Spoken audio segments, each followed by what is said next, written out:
Welcome to episode 433 of AI Brief. I'm Amin. And I'm Leah. We have a massive deep dive custom-tailored for you today. If you are trying to make sense of the absolute whirlwind of developments that just hit the technology sector, you are in exactly the right place. We have a completely packed agenda today. We are going to unpack a highly politically charged policy shift involving the Pentagon, the Trump administration, and the biggest players in artificial intelligence. We are also examining OpenAI's record-shattering $110 billion mega round. Breaking down why financial technology giant Block just cut half of its workforce due to an internal AI tool. All while watching its stock soar. Then a rundown of everything else making waves in the industry today. Before closing out with the trending productivity tools you actually need to know about. But before we get into the actual analysis, we need to address you directly. Today's deep dive contains politically charged content involving active military operations and presidential administrations. We want to clearly affirm to you that we are completely impartial. We do not take sides.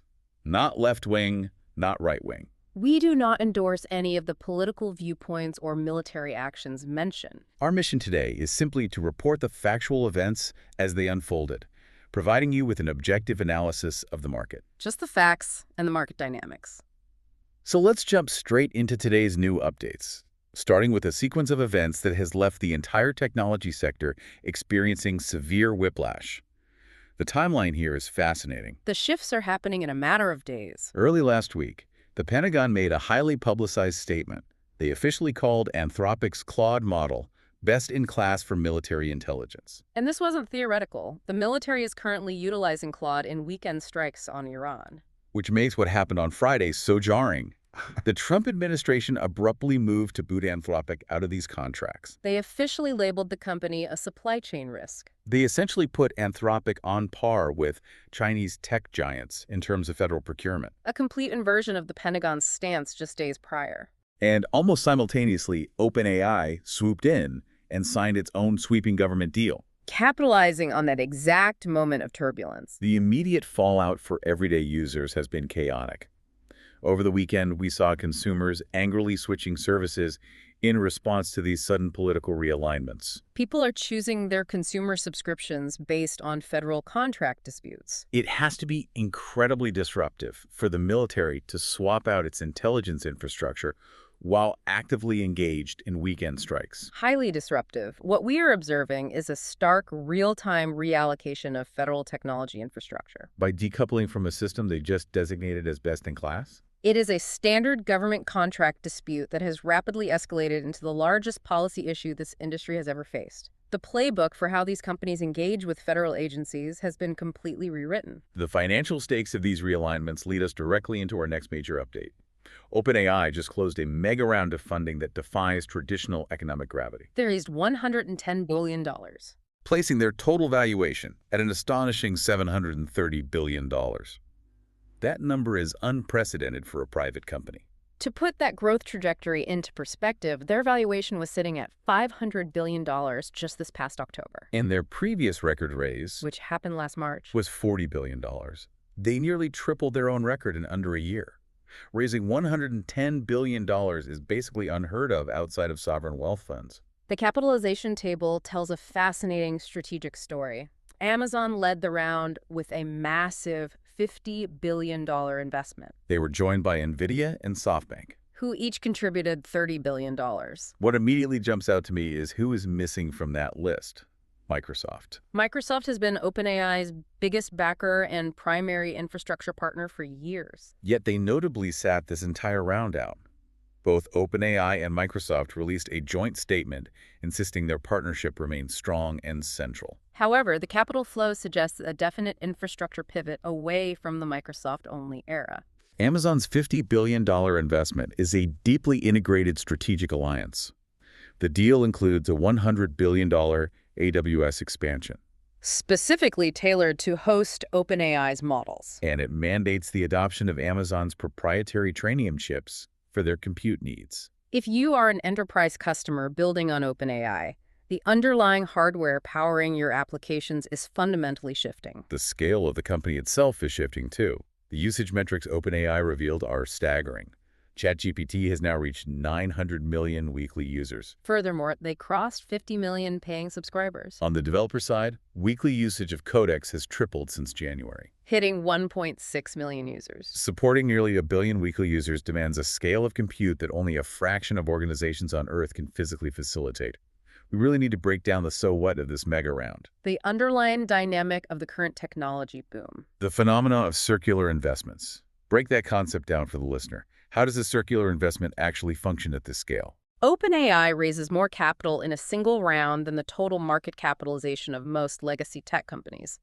But a massive percentage of that cash immediately flows right back to their investors. Amazon gives OpenAI $50 billion. And OpenAI turns around and spends a huge portion of that money on Amazon Web Services and NVIDIA hardware to keep ChatGPT running. It is an ecosystem funding itself to build out the infrastructure required to sustain its own explosive growth. And looming over all of this capital movement is the race to the public markets. With OpenAI sitting at a $730 billion valuation. And Anthropic, currently valued at $380 billion.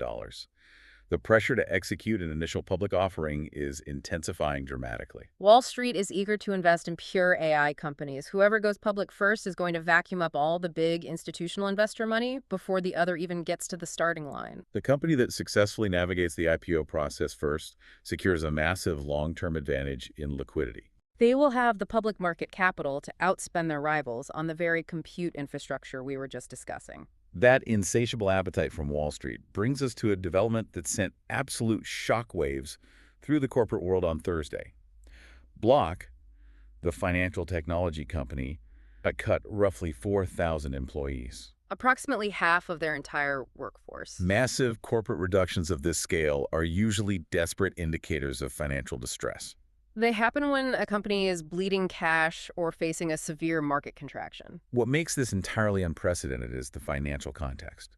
Block's business is thriving. They just posted their best quarter in company history. They reported a 24% quarterly gross profit growth. They raised their financial guidance for the upcoming year, and they possess the capital to offer highly generous severance packages to the departing staff. If you manage a team, this situation has to make you rethink your entire budget. Why terminate half your staff when the business has never been healthier? The answer came directly from the CEO. Jack Dorsey published a detailed post explaining his reasoning. It went viral and has already accumulated over 62 million views. He attributed the layoffs explicitly to an internal AI agent they developed called Goose. How does an internal tool actually replace 4,000 people overnight? According to Dorsey, this specific tool boosted code output per engineer by 40%. It is not just about writing code faster. Goose automates the repetitive, time-consuming tasks that usually require massive teams to manage. Boilerplate code generation. Routine syntax debugging. Standard pull request reviews. When individual engineers become 40% more efficient, you need fewer developers. When you have fewer developers, you need fewer middle managers to oversee them. That ripple effect reduces the need for large human resources and operations teams. Dorsey stated this enabled an entirely new way of working within the organization. The market's reaction to this restructuring was overwhelming. By removing half of their headcount while maintaining operational output, Block nearly doubled its revenue per employee. Taking that metric from roughly $2.2 million to $4.2 million. The stock soared over 15%. Wall Street is sending a highly consequential message to every corporate boardroom globally. They will aggressively reward organizations that successfully replace human headcount with automated systems. We are witnessing a transition in how these tools are categorized. Block is placing a massive gamble on the premise that this technology is no longer just a promising tool. It is being treated as load-bearing infrastructure. Jack Dorsey admitted the decision was slightly preemptive. They're operating on the assumption that Goose will continue to scale in capability rapidly enough to meet future operational demands. The true evaluation of this strategy will not be measured by the immediate 15% stock bump. The real test arrives in 2 quarters. That is when this newly halved organization will be required to outperform the historical metrics set by an organization twice its size. If Block succeeds, it will fundamentally alter corporate staffing models across every sector of the economy. I want to shift our approach now. We are going to intentionally slow down. Let us take a much more measured, deliberate look at everything else happening in the industry today. The foundational shifts happening under the hood, the mechanics of how software is built are changing. We see this clearly with Anthropic. They just introduced a new feature for Claude Code called auto memory. This system automatically saves and recalls context across entirely different programming sessions. In the past, a developer had to manually prompt the AI. They had to rebuild context every single time they started a new session. Now, this auto memory captures build commands. It remembers debugging patterns. It logs architecture decisions. It notes code style preferences. The developer does not write any of this down. It manages this autonomous memory by storing contextual notes in a local file. That file is designated as memory.md. It is tailored for each individual project. When a developer initiates a new session, the system automatically loads the first 200 lines of that memory file. The system also creates separate topic-specific files. It operates autonomously to decide what information is actually worth remembering for the future. This feature is activated by default for users. Developers can toggle it using the /memory command. This autonomous context management aligns with a major statement made today by OpenAI founding member Andrej Karpathy. His observation was stark. He stated that programming is becoming basically unrecognizable. He declared the end of the era of typing code. When you look at tools like Anthropic's auto memory, Karpathy's statement is not a bold prediction. It is a simple observation of our current reality. It is not just the massive legacy players pushing this forward. A company called Imbue has open-sourced a new tool named Darwinian Evolver. Darwinian Evolver utilizes large language model evolution. It automatically optimizes both code and prompts without human intervention. The results are highly significant. The tool just scored a state-of-the-art 95% on the ARCA-GI2 benchmark. That benchmark is essentially the standardized test for artificial reasoning. Achieving a 95% demonstrates a remarkable level of optimization capability. Especially for an open-source tool available to the broader community. In executive movement news, Amazon is experiencing a notable departure. David Luan has announced he is leaving the company. His exit is relevant given his portfolio at Amazon. He was leading their Nova Act browser agent project. He was also directing their San Francisco AI lab. He stated he's departing to pursue a new venture. Finally, in the search and data retrieval space, Perplexity has made a major strategic move. They have officially open-sourced the embedding models that power their search results. Embedding models are essentially the underlying filing system. They help the AI understand the complex relationships and context between different pieces of data. The performance metrics on these newly released models are commanding serious attention. They actively outperform equivalent rival models from both Google and Alibaba. They managed to accomplish this while cutting storage needs by up to 32 times. Reducing storage overhead by a factor of 32 is a massive operational advantage. It allows any enterprise managing large data sets to improve search accuracy while drastically cutting their server costs. Making that highly efficient technology open source will likely accelerate its adoption across countless enterprise applications. Now let's shift gears and pick the pace back up. We're going to transition into our final segment and rapid fire through today's trending productivity tools. We want to give you a clear picture of what is hitting the market and exactly how you might use these applications in your own daily workflows. First up is Ads Turbo. This tool allows you to instantly create user-generated content-style video ads from a single product image. If you run a Shopify store or manage e-commerce marketing, this bypasses the traditional expensive production bottleneck. You simply supply a static photo of your product. The tool instantly generates the dynamic, trendy video creative you need for TikTok or Instagram ad campaigns in seconds. Next on the list is Depthflow.